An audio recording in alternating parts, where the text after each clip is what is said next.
All right, welcome everybody. Good afternoon. My name is Mario Chaveria, and I'm a PhD student here at University of San Diego in the Education for Social Justice inaugural cohort. My pronouns are he, him, and his.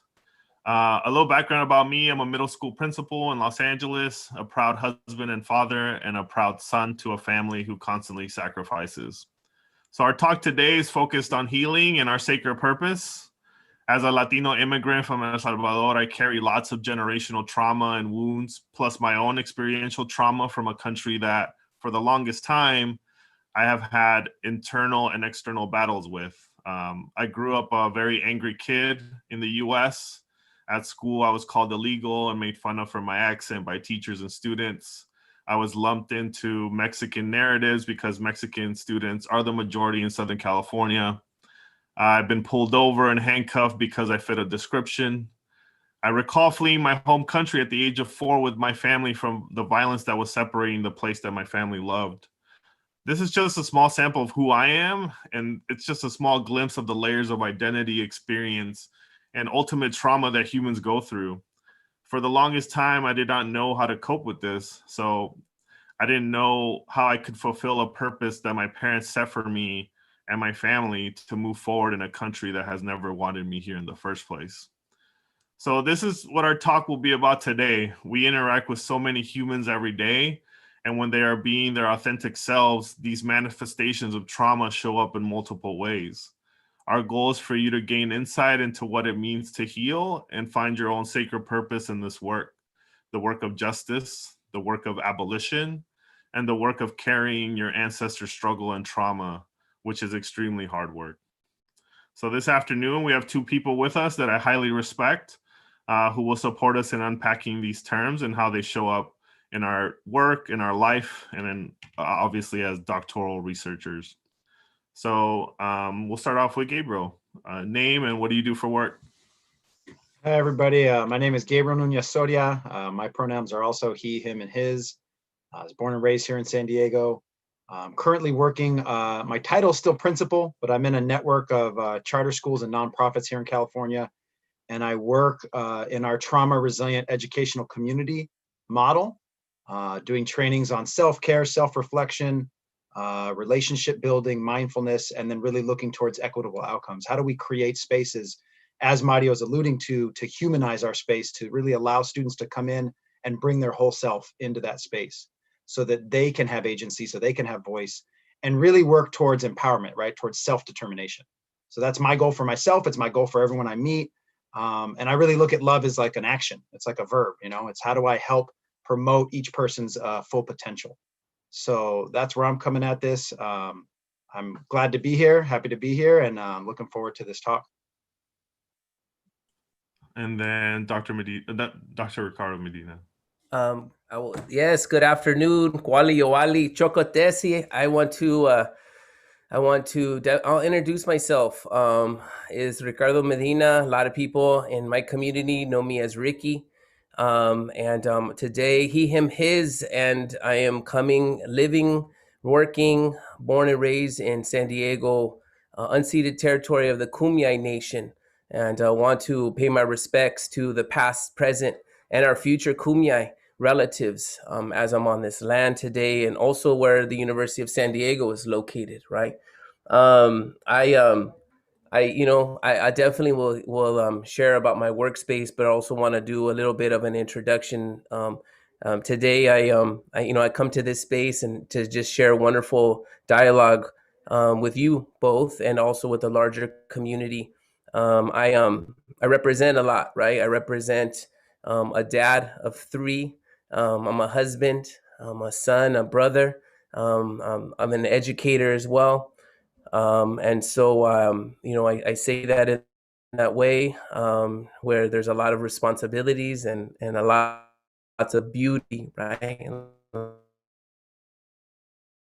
As far as my sacred work, my sacred vocation, I'm blessed to work in creating and holding spaces where our youngsters can engage in learning about themselves and education and learning about who they are and their culture, their traditions, their purpose, where they're in spaces that are about healing, growing, supporting each other. and that where they're welcome. And so I'm in ethnic studies in San Diego Unified School District, and I'm also a lecturer at the University of San Diego, and I'm also a lead education consultant with the National Compadres Network. Thank you both for being with us today. I couldn't think of, two better individuals to have this. I also want to name there's 3 males talking about healing and sacred purpose and bringing our full selves and humanity, which is not something we really hear from our own culture, right?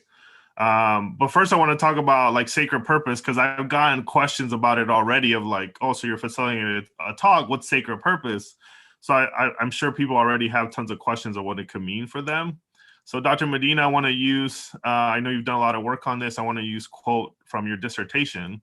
What I learned, so this is from a quote, what I learned is that when the term purpose is by itself, according to the elders, it takes on a meaning that relates to gifts, roles, interests, passions, sparks, or long-term intentions. Similar to the Western research regarding purpose, all of the elders agreed that it looks differently based on the individual, and it can manifest in various ways and in multiple domains. However, purpose takes on a whole different meaning once it is recognized as sacred purpose. The sacred element of sacred purpose uncovers a whole new paradigm, not attached to a religion, nor is it a synonym for holy. Sacredness is a true acknowledgement that each and every element of creation is of utmost importance, which I found just extremely powerful and beautiful. So Dr. Medina, can you expand more on like your work on sacred purpose and what have you learned and you use in practice today? Yeah, I appreciate that quote as well. Brings me back to just that writing, right? That grind. What I'd love to do is define it, and then I would love to talk about how it came into my life, right, at the right time. And so defining it, we can, purpose. I mean, if you're looking at westernized, and I'll put quote unquote westernized on who's coined Western, but if we look at the research literature really around purpose, it's very much been Eurocentric. It comes out of the work of Viktor Frankl, existentialism, the meaning of life, and he had some great work when he talked about that they survived the Holocaust as a result, that were in concentration camps, survived as a result of purpose, right? And so he coined that concept of existentialism and that work in that field. But we've always seen this very philosophical concept of purpose, of meaning, of life's meaning, in Spanish like destino, and so what happened is that I started to really be reflective on like, how do I understand this term, right? Because I think this is really important for us, is that concepts can be, I mean, if I was to take purpose and I was to go somewhere else in the world with a different lived experience and a different understanding, epistemology, ontology, right, of life, would they see purpose the same? Have I come to learn about purpose sitting here within my positionality, within the intersections of my social identities? How have I understood it? And so to really push back on this concept, because me working with adolescents, right, been working with adolescents for approaching 25 years, working with adolescents, some of the research that I was reading about is that when you tap into youth purpose, right, when you tap into youth purpose, you see life satisfaction, outcomes in life satisfaction. Life comes in social emotional learning, right? That mental wellness, right? We see it in also achievement. We see it in all like substance abuse recovery. We see it in many ways. So I wanted to really capture what it is. And so when we look at it simply, purpose is, the way it can be looked at is, purpose is your passions, your likings, not your likings, but your passions, your gifts, your talents, your skill sets, right? And that is inherent to who you are, right? Because I have 3 kids, and I know I don't, Mario, I don't know if you said you had kids, brother, did you? And Gabe? Yeah. Right. And so I know Gabe does. But my point is, we know that our kids, right, come with different energies and skills and talents and passions and interests, right? My littlest is super interested in space, right? The other ones wouldn't touch that topic. So we see that, right? We have this. Now, what I wanted to do is I wanted to see that, let's take it deeper, right? Let's take it deeper and let's really look at then what is this concept of purpose outside of capitalism? What is this side? What is this aspect of purpose that's beyond socialization of how we've been socialized in a school system, how we've been socialized under capitalism, how we've been socialized in the system under patriarchy, right? How can we really look at this concept of purpose and truly what it is? And so what I found is that sacred purpose is all of the above of what I've just shared, but it's incredibly multidimensional, which means it's about our past, it's about our present, it's about our future. Our past, which means is that in our indigenous traditions, we know that our ancestors and their lived experiences and sacrifices have everything to do with who we are in this moment today. And we could talk about epigenetics, right? Which means is we carry this in our genes, or we could just talk about literally their physical sacrifices that they made that allow me to be who I am today in this space, right? So we know that my purpose of who I am living and understanding life and how I'm living my purpose has a relationship to my ancestry. But it's also about today.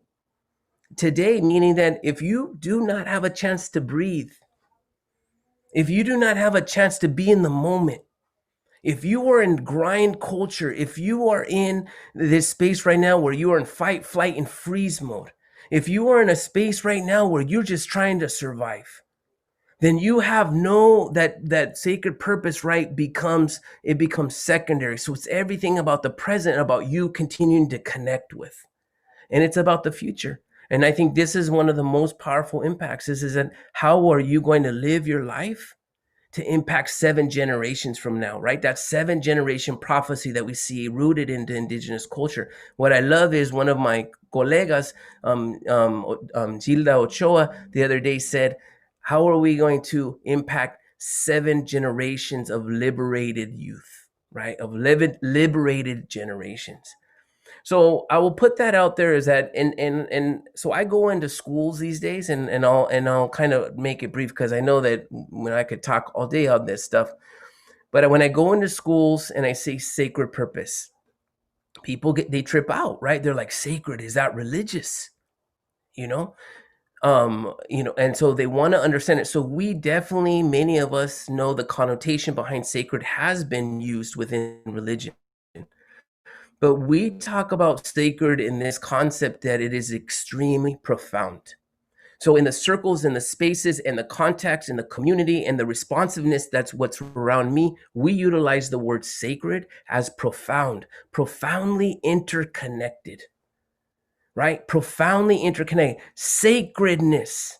You are sacred, which means is that your life has so much profoundness, right? That and so that it's this relational element that we talk about, that youngsters, when we talk about their sacred purpose, we talk about that it is connected to everything, their community. It's that en la kesh, tú eres mi otro yo, you're my other me, or the Ubuntu, I am because we are, or the Igsak Baksak, which talks about one fall, one rise, or Kapwa and Tagalog as well. So we see these interconnectedness concepts. And so that's where sacredness lies. And lastly, I'll put short. I found this concept when I was like you both. I was in grind mode, man, with my doctoral research. And I'll tell you this is that I had many nights where I was like, why am I doing this? Why am I doing this? Like it impacted my health. It impacted my relations. It impacted how I saw myself, everything, right? Me doing all that impacted so much about me. And so an elder, Jerry Theo, I have to lift him out there because he was the one who shared this concept of sacred purpose. And so I'll definitely talk more about him throughout, but Brother Gabe, jump in. What are you thinking, man? As you're hearing this, right? And I know because we've talked a lot about sacred purpose before. And I think it's beautiful that you can connect it, to your struggle with purpose in that moment, and how powerful that became for you. And so I think that process that we go through, right? Of really that self-reflection and why am I doing what I'm doing? I mean, that's a very human thing that we do. And it took that, I'm always, my focus right now is relationships, right? But that's all throughout what you're talking about, that interconnectedness. And so you talked about how, sitting with Jerry Thale, that like, right, a light bulb went on. Oh, wow, that is what I'm struggling with. And so you're able to dig in on that. I think, what really struck me at the beginning of what you're talking about is that connectedness to our ancestors, to thinking about, how did I end up where I'm at? And then what am I doing for my children and the youth I work with and really every person I work with, right? I think about the sacrifices my dad made. I think about, it's kind of amazing when I think about the cycles that he was able to break, and yet some of the, things that I also learned that I'm still struggling with from him. That we're all, one of my mentors used to say, we're all a little bit crazy, with the lowercase c. We're all we're born into an imperfect world with imperfect parents, and who hopefully did the best they could, but we're all works in progress. And so I think, when you're talking about sacred purpose, it's like even when I think I found it, like I still got to keep working on it. I can't just, like, oh, okay, now I know what I'm going to do, because every day it's a little different. I dug in a little bit on your model, and I just, it's beautiful how you put some of these things together. But I think really looking at that connection to our heart, to our heart space, and what does that mean? And like you said, the science, is catching up. The two things are coming together in a lot of ways, like the hard science, right? The Western, however we want to articulate that. But I just think it's so powerful to really think about and to sit with, how do I impact others that I'm with, right? And it is my purpose. I really like how in the model and everything you brought together was like, if my purpose is harming other people, then that can't be sacred. That's not connection. That's right. That's the opposite of that. That's right. That's right. And so it's important for us to reflect, and I think one of the things that came up too when I was looking is you got to some of those dualities of, and it's so amazing how it just so relates to the work I'm doing right now on looking at trauma and resilience. They're kind of the two sides of the same coin, right? For myself, I have a very acute childhood trauma that I've had to do a lot of healing on, and I still do, and I look at it as a result of, drug abuse, things that were in my family on that, in parts of my family where I wasn't being taken care of, and somebody hurt me that was in the family. But it's a side effect of oppression as well. I look at it like, those are the cycles that we're fighting. If we look at the history, the way that physical and sexual abuse are used within oppression, within colonialism is very clear. And so we're all struggling through different kinds of trauma, but the other side of that is that resilience, right? And how that builds, as I heal from that, I build a strength in myself that I can see that pain in others and I can feel it, right? Because I've done the work on myself. But if I'm not careful, I'll get stuck in that pattern, and then maybe I'm hurting other people, or maybe I'm not recognizing when I'm feeling pain that I shut myself off, right? So it's how are we making these connections and recognizing that it's not always easy. It's complicated. It's messy. One of the things that really was kind of that it kept coming up for me is in healing and being in human in these spaces, we have to accept that we're not always going to have a clear answer at the end of the day. Yep. Sometimes things have to be left ambiguous and a little messy, and it's hard, right? My reaction to my trauma is I want to control everything, right? Because there was that little kid in me was hurt, and so I want to protect him. But I have to let go of some of that control, right? I have to learn to, of course, manage my behavior. I don't want to hurt other people. I want to reflect on that, but I'm not going to be able to control, the world around me all the time. And so what can I do to walk in that space where I can help others, sit with that? And the last thing I'll say before, maybe we switch gears a little, or before one of you takes it back, is I'm looking at one of yours where you put everything together, and it reminded me of that story. One of the native stories. I remember the first time I went to a sweat lodge, we sat outside. It was actually a Campo reservation, and I want to honor the Kumeyaay people as well, because without the folks that are here and Uncle Nick and a few of the other uncles and brothers that I met, I wouldn't be the person I am today.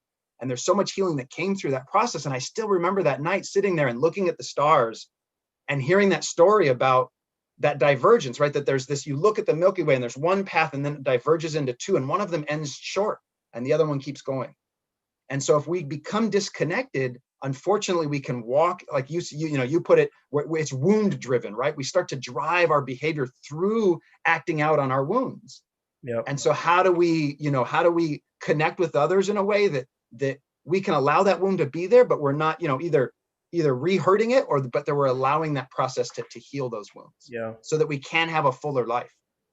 Well, what I'll do is I'll add also this, because I know that a lot of you all and your peers are diving into this doctoral work, and one of the things that I really reflected on is that, like, how do we utilize our sacred purpose as a launching point to do this work, right?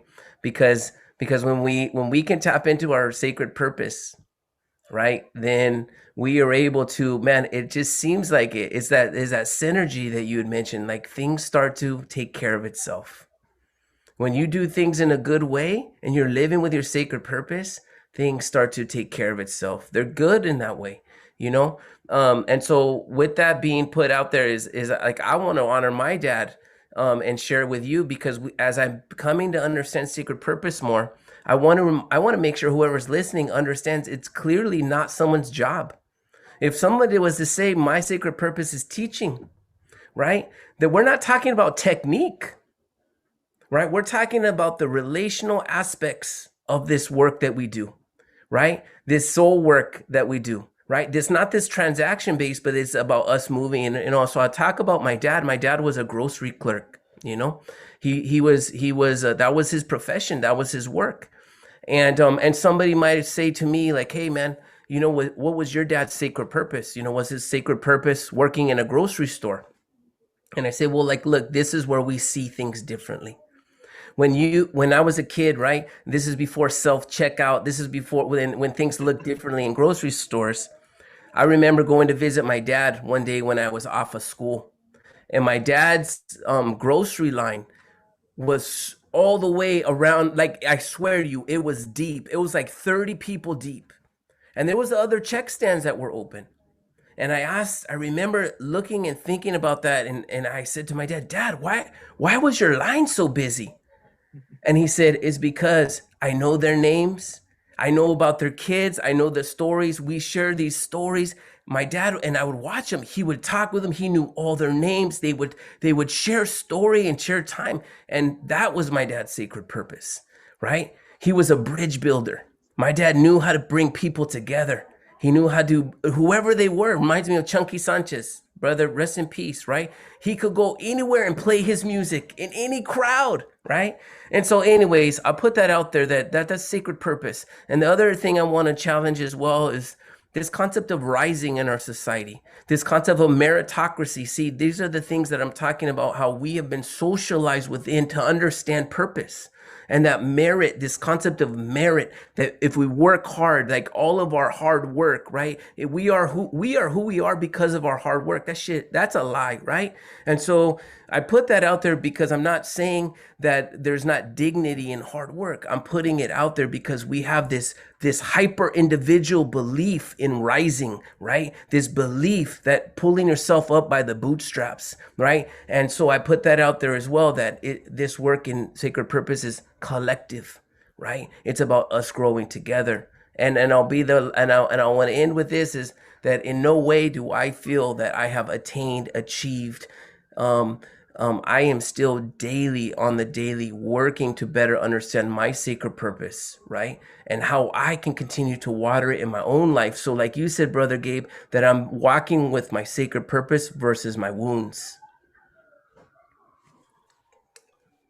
I think everyone's like hitting on is extremely important for everybody to start internalizing right now. And I hope the audience is feeling this right now, because I am.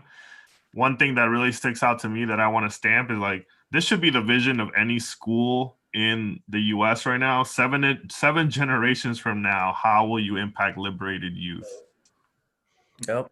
Like, I'm already like on that standpoint, because I'm still trying to heal, because I need to find out about the 7 generations that came before me is where I'm at. And I talked to Gabriel a lot about this. Like my history is colonized El Salvador dealing with revolution. Yep.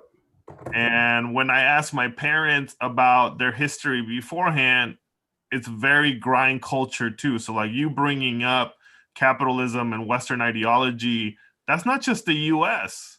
That happened in El Salvador too. Of my parents, like education is going to get you where to go. You're going to get a career. You're going to move out of poverty, and that's it.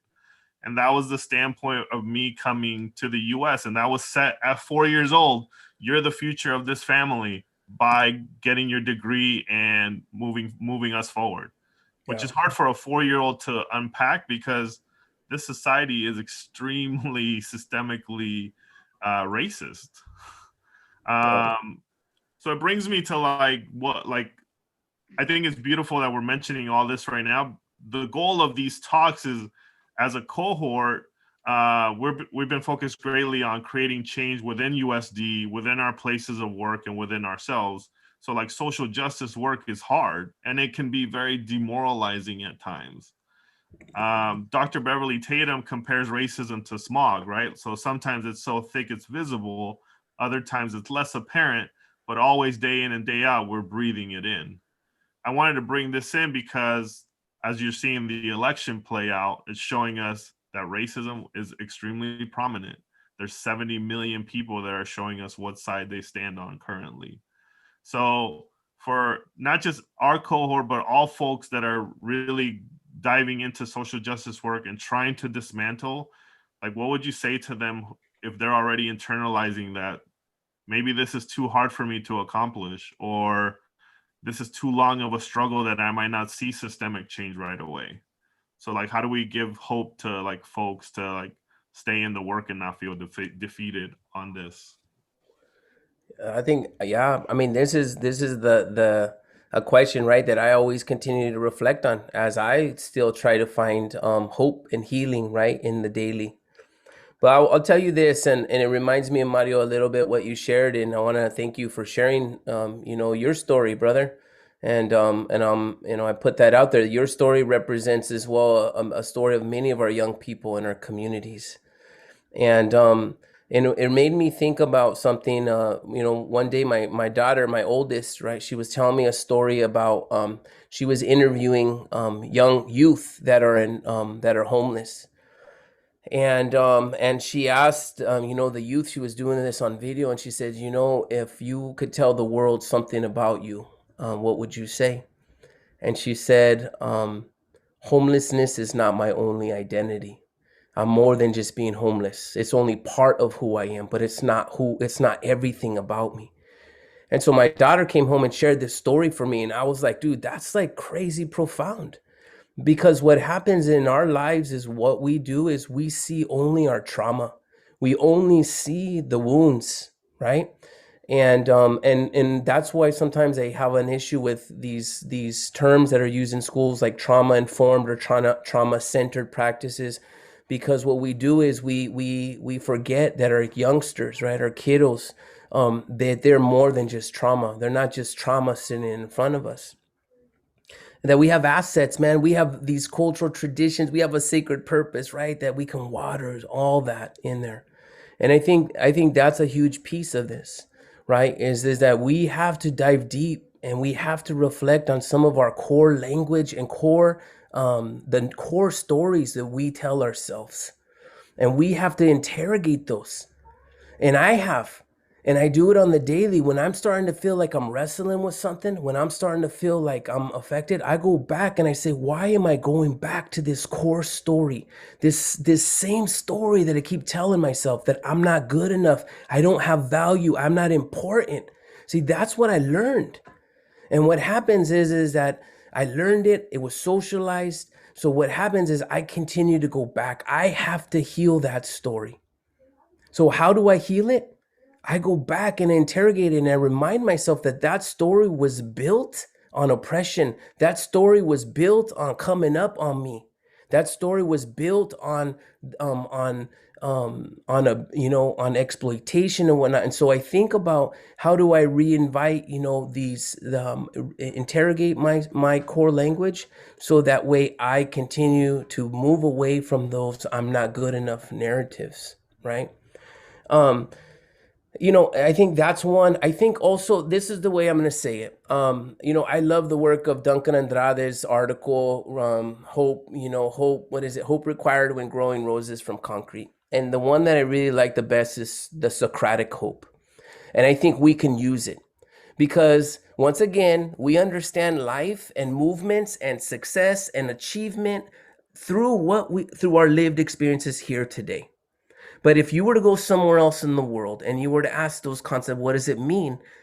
It's like Bettina Love reminded us that freedom is not the state of, but the practice of, right? It's not the state of being, but the practice of.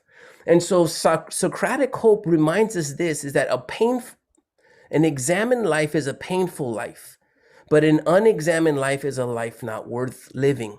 Socrates asks why, right? An important question, why? Why is this happening? So we're continuing to examine the pain that's in our society. And so that is a painful life, but but without that, it's a life not worth living.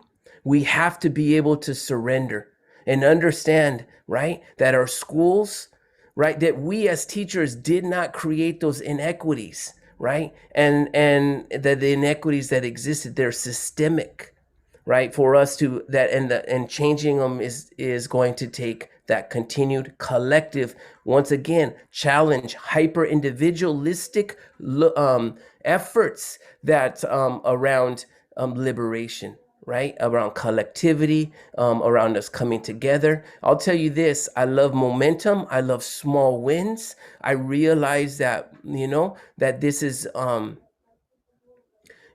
tell you this, Gabe's dad, Rene Nunez, is a great example of this.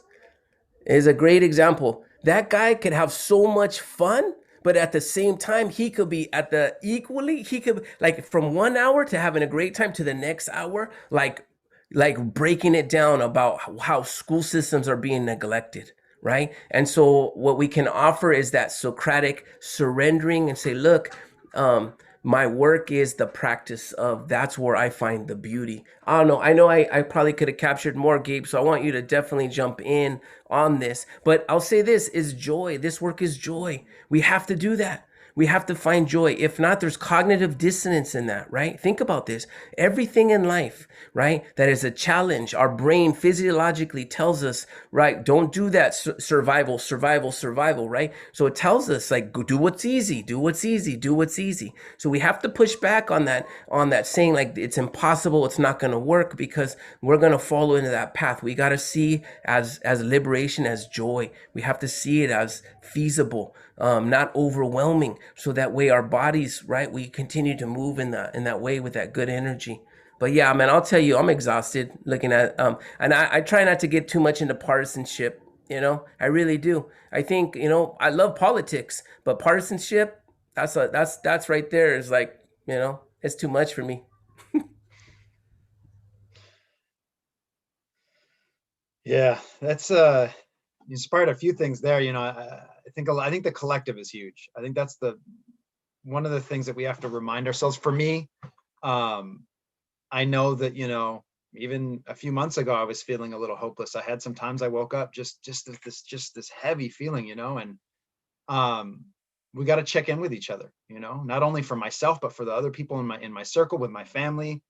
And so I think that, when we get stuck in that individuality, that negative self-talk, and then that's all I can think of, it's hard to break out of without someone else. I mean, you even started with that, right? You were stuck, and then Theo came in, and it was that connection to somebody else, and humor, and you touched on that as well. I think that's a perfect example of my dad.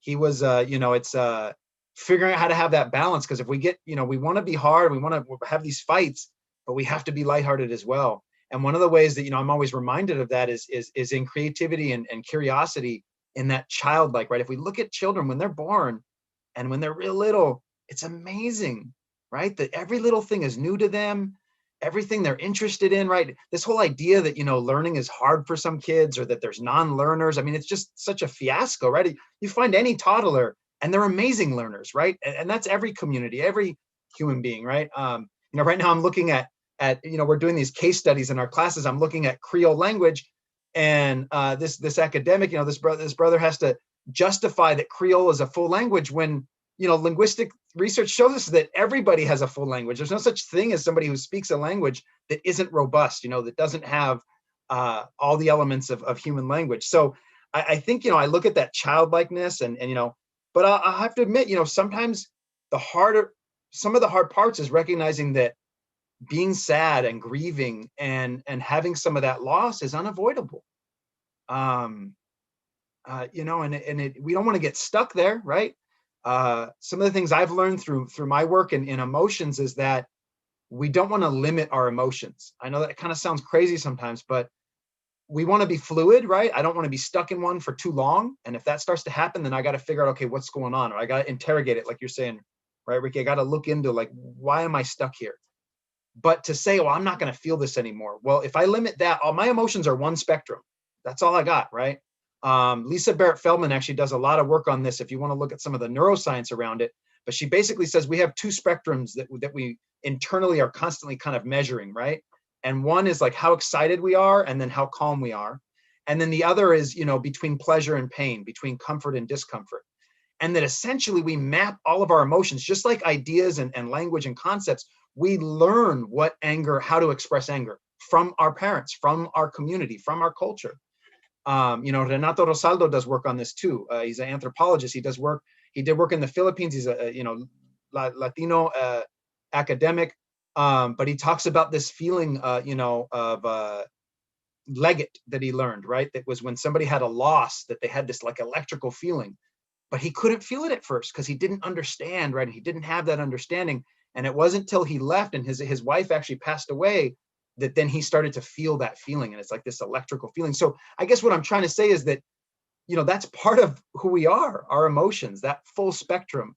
And so I would say, to the hopelessness, that unfortunately sometimes we end up there and we got to collectively help lift each other up and help each other out, and find those little beauties, those little things. And another thing I was reminded, I was in a circle a few months ago and I expressed a little bit of this hopelessness. And one of the sisters there, Dr. Green, said, well, sometimes just having survived our ancestors to where we are now, just honoring that, right? That look at all the things that we've survived and singing and dancing and laughing, right? I think about ceremony, and I know, we haven't talked a lot about that, but I think about one of the elders there who he was constantly joking. And yet, just like Ricky said, he would flip on a dime and talk to you about the pain that our children are going through. And why are we here? We're here, because our children are suffering. And so we have to do something about that. But it's both of those things. Hey, brother Mario, I want to add too, a lot of times when we talk about healing, we think it's a cognitive, it's a cognitive process, right? We think of, if I will, I need to think different, or I need to, clarify my way of understanding the world, or, but we also know that these things are also in our body, and so some of that work around sacred purpose, it really talks about like what Gabriel's mentioning as well, around like movement and laughter, and all of that is part of this, because that moves places where we're stuck in our bodies, because we know that, that our trauma sits there as well. And like I said, in talking about epigenetics, we know that we carry the wounds, the trauma as well, with the good and the bad, right? And so I would say, like, I really appreciate the work around like somatic work that talks about moving trauma in different parts of our body. Song, vibration, movement, breathing, man, there's so much, and I'll put that out there today is, breath is huge. Just reconnecting, the physiology of your breathing and slowing it down tells your body, tells your brain, I'm okay right now. Like, I'm not like in a dangerous situation.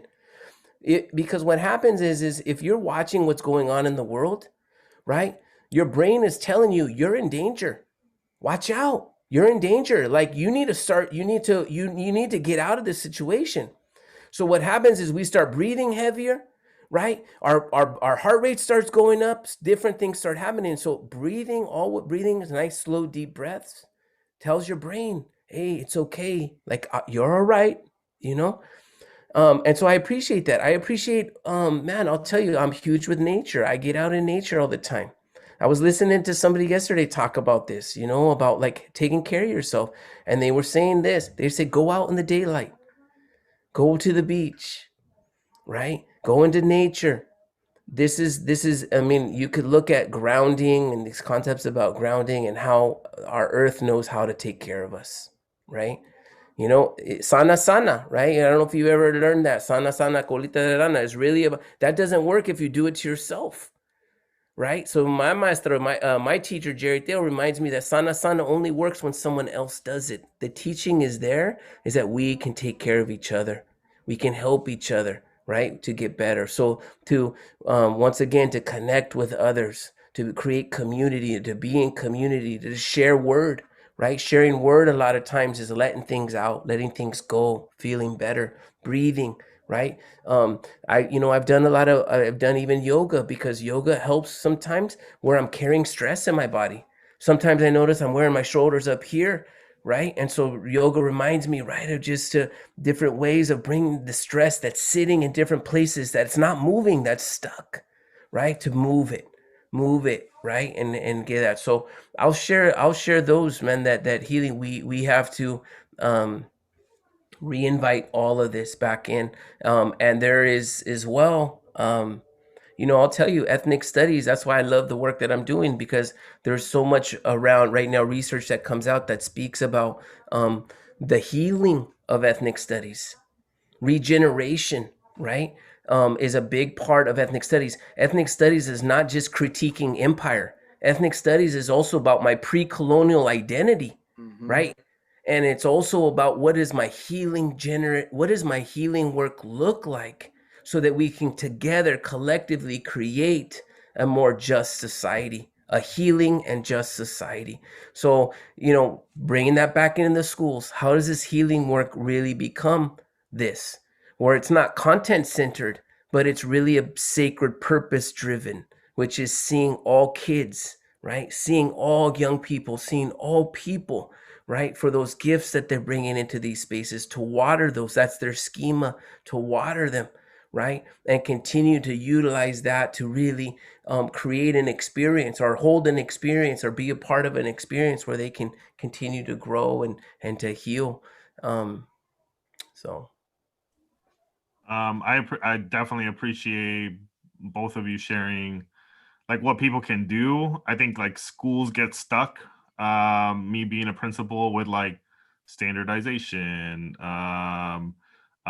getting people like kids prepared for the next level of education, and you're not really looking at all the like what you're talking about, the underlying identities and histories and stories that our kids bring to us every single day. um you know I want to name, like, my school. I work at a charter school as well. I work at Kip Corazon. It was radical for me to bring ethnic studies to 5th and 6th and 7th graders, because nobody was doing it. It was radical for me to have circles and do restorative justice, because restorative justice, it doesn't show that consequences are really heavy, that the kids learn from their consequences. Like, those narratives come at you when you're trying to do this work of healing and trying to do this work of shifting the mindset and just the nature of what we've always thought of as education or schooling. I want to open it up to audience questions too. I know, like, we have about like 15 minutes left in our talk today, but make sure you put into the chat on YouTube if you want to have any questions for Dr. Medina or Gabriel or myself. But yeah, I'm sitting with those, like, from what you mentioned. The collectivism is a big key for me, and Gabriel and I talk about this all the time from our cohort, like the individualism that it gets like brought into who we are as people is something that I'm still trying to unpack, of like, when do I think about myself and when do I think about others in my like daily routine. So I know I'll give you one that I learned a while back, that actually kind of makes it sound like you got to be individualistic, but we do have to take care of ourselves, right? To be in community, right? I got to take care of myself. But one thing I learned at a Mecha Central conference a long time ago, this teacher came in from DF, and he talked about these Mexica or Nahuatl kind of understandings of numbers. And he said, to take care of yourself, you should spend 52% of your energy on yourself, 28% on your family, 13% on the community, and then 7% for the rest of the world, right? Which sometimes we have a little back. And he says, and then with that 52% for yourself, and even when you're thinking about your family, well, what do you spend that energy on? And this speaks to breath, right, Ricky? He said 52% of your own focus should be on your breath, 28% on hydration, 13% on rest and rejuvenation and sleep, and 7% on physical food, on food. And we know our society's got all that backwards, right? We get stuck on food and we're not breathing at all. So I think, and to speak just a little bit, and I know we want to take some questions to the ethnic studies part. I know for me, and I know for, for our youth, it's so important that even when they're learning all these things that science is saying, oh, breathing is good, we need to let them know, well, our ancestors knew that. It's not like your ancestors came to this and now we're learning, right? And it may be like relearning a little bit, that's okay. But that's Mexica knowledge that came from a long time ago. And most indigenous cultures, right, or all of them that I've looked into, have very, like you pointed out in the beginning, Ricky, right, these very clear understandings of how we have to work as a community to survive, and how breath and voice and song and humor and these things are also important to that process of being human together. Yeah. Well, I don't know, Mario, if you don't have questions, I'll bring up a thought as you talk about collectiveness. Go for it. I also want to name, like, I wasn't saying like me, like I don't think about myself individually. I think it's more of like when I make decisions, is it rooted in capitalist like thinking that like this is only for me and it's driving merits in some way, or am I actually deeply critically thinking of why am I doing this right now and what does it actually serve?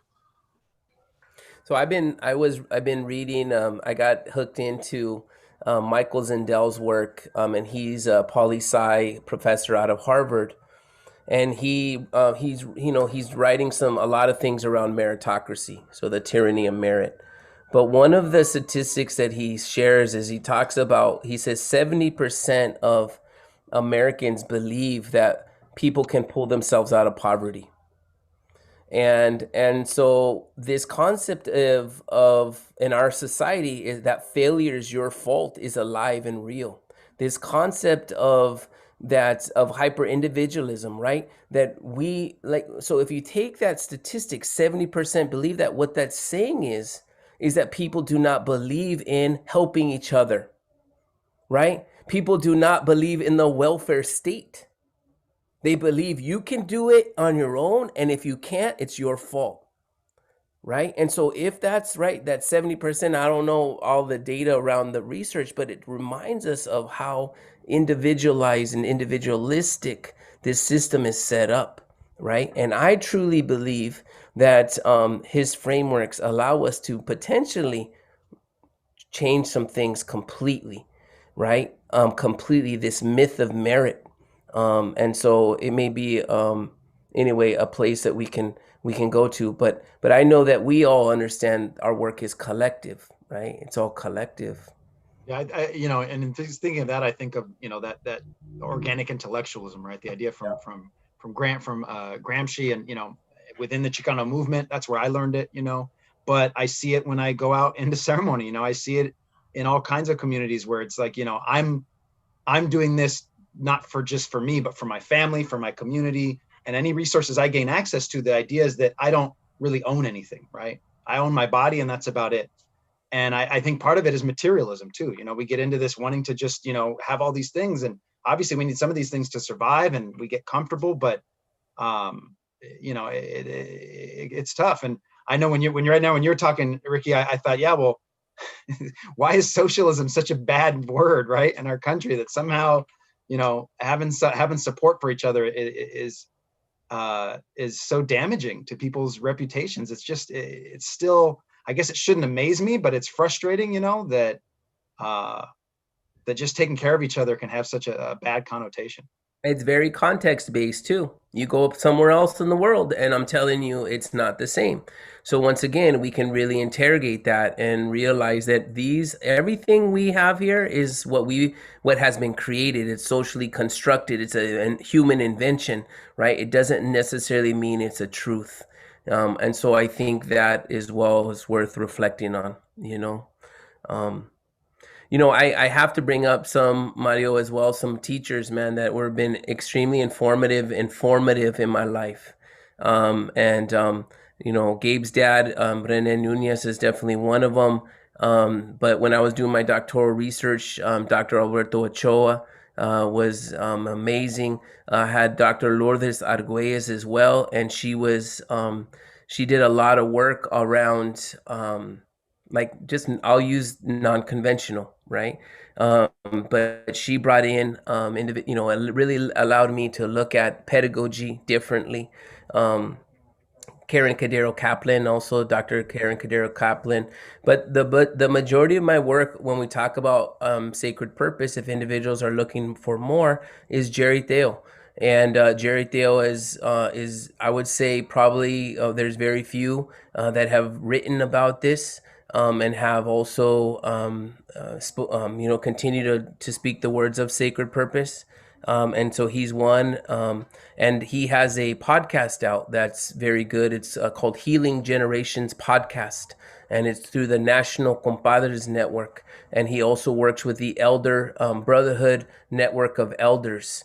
And so those are great spaces. I've listened to both, I listened to it, and they bring in many community members, mostly elders, right? With that elder, and when I say elders, I'm not saying necessarily olders, because elders is really about people that have this recognition in our community, right? That they really have, they're really community representatives.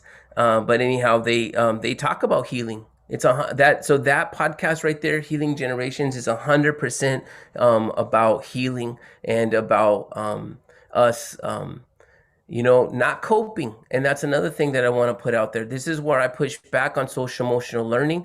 Talks about emotion regulation. I really appreciate the work of Dina Simmons, who talks about the whitewashed approaches to social emotional learning, about how we teach kids that they need to these kids that have had to deal with racism and these structures of inequity, we tell them, oh yeah, regulate your emotions now, right? Instead of, so I talk about that. It's not about coping. It's also about systemic change and addressing those structures. We shouldn't have to cope with that stuff, Yeah, that's one of the. We got questions I want to put out there. So the first question is by Dr. Lathan. How do we change the system to adopt these types of mindsets? Well, first off, I want to give a shout out to Dr. Lathan right there. Brother, I miss seeing you and talking and sharing words with you. Hoping to do that soon. I'll tell you, I really appreciated that article that came out of the National Equity Project, which reminded us to not return to school as business as usual, right? We are in a time right now that I need to speak to, right? We are in a pandemic. I feel like, we are in a time where racial injustice and it continues, right? Continues to be unaddressed, injustice. And here we are, right? Going back to school and trying to figure out what do we do, right? We have opportunities to reinvite, redo. And I'm not talking about just reimagining, right? But really to rebuild. And so I'll tell you that my personal belief is that building schools that are not content centered, but building schools that are sacred purpose centered. And sacred purpose is really, in alignment with authentic ethnic studies programs. They're in alignment with people who truly understand and envision and walk with culturally relevant and sustainable practices. They're in alignment with restorative justice and restorative justice practices. They're in alignment with pedagogies that are very relational. And so we need to center these. It's just a matter of that. We need to center them. We need to, we have an epistemic privilege here. And our privilege is we know what it feels like. We know what this system does. We see it and we've experienced it and we've seen what it's done to our loved ones and our family. We know what colonialism feels like. We have this epistemic privilege to be able to say, like, look, we also know what needs and belongs in our schools. So we need to center these conversations. We need to center these individuals that have this epistemic, right? Our Black and Indigenous people of color communities that have these understandings, right? To bring them into the school and for them to be centered and for them to be at the forefront, right? So I'll say that personally. I think that and when I talk about sacred purpose and putting sacred purpose in, people will say it's not, and remind it's nothing new. This is not a reform measure of schooling. This is not new flavor of the month. This is something that people have known, right? Have known what we need to walk with, who we are as human beings. I want to add a little bit to that because I know you mentioned her too, but Dr. Bettina Love talks a lot about abolition, right? And like we have to dismantle the systemic oppressions, but like freedom dreaming, which I think has been a core to what we've been discussing today. Like kids need and the youth will freedom dream what liberation will look like if we allow those spaces to occur. And I appreciate how you said like schools are typically built on content, but it's for who does that content actually benefit, which is a thing that I always think about. We have one last question to close us out by Dr. Zanoni. I'm curious the power of narrative, how it might be used in your spaces to ignite that imagination.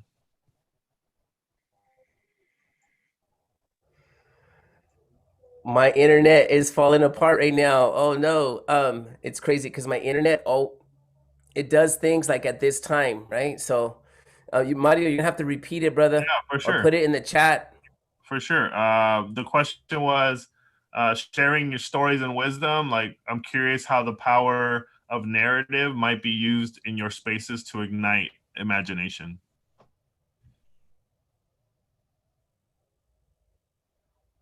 Yeah, narrative is storying. Storying is 100% relational, right? So if you think about written, my internet is wacky. Gabe, you're gonna have to answer this, brother. You're in there, but okay. Over here. Yeah, no, I mean, I hear what you're saying. I think that, the way that we can recreate our story is how we have power, right? I go back to Freire sometimes, right? And how we name things, right, is so powerful. And they've been named for us in a lot of ways. And they've been named for us in a way that robs us of our humanity, right? When I come into a space and I'm perceived as less than, and I'm told, and that's all that you talked about, that inner talk, right? When I have that inner self-talk, those are the narratives I have to unlearn. One of the things that, I can point to is, and actually you pointed me to this, Ricky, this last summer, was Michael Yellowbird's work in neurodecolonization. So he goes in, he has activities that you can do in mindfulness to negotiate, right? To interrogate with that negative self-talk and undo it, right? And recreate a narrative.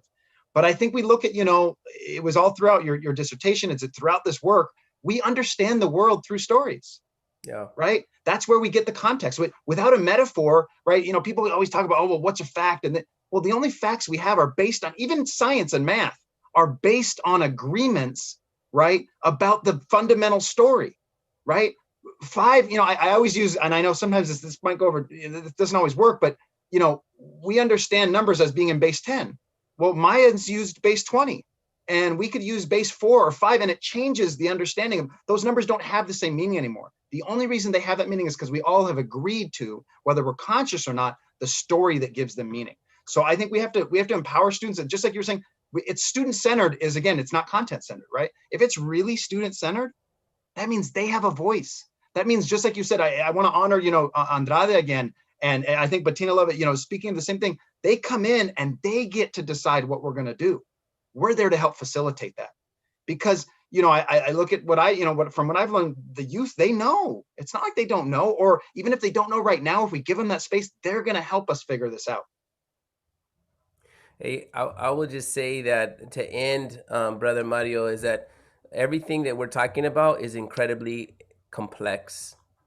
There are amazing, there are profound tensions to do this within colonial institutions, within capitalistic institutions, to create this stuff, So I want to put it out there, that we don't have answers and necessarily all of them, but it's the practice of this work, right?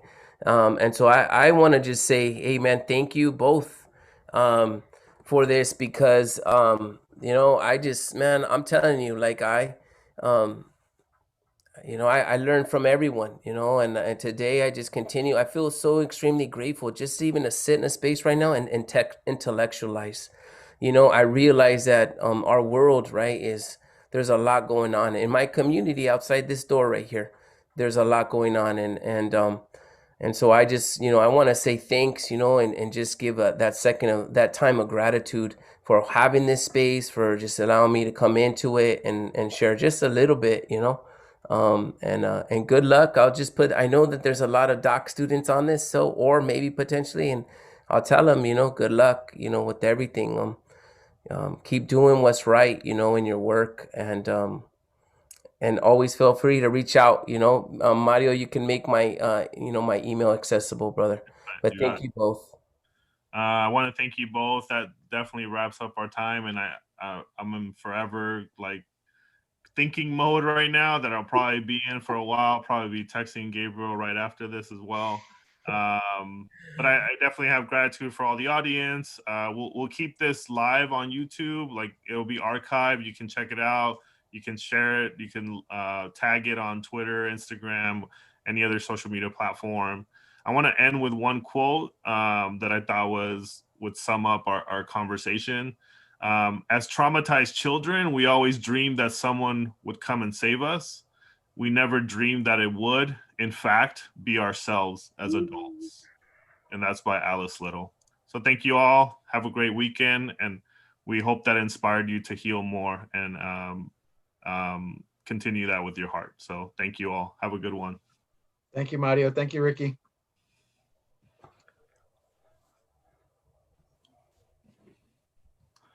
All right.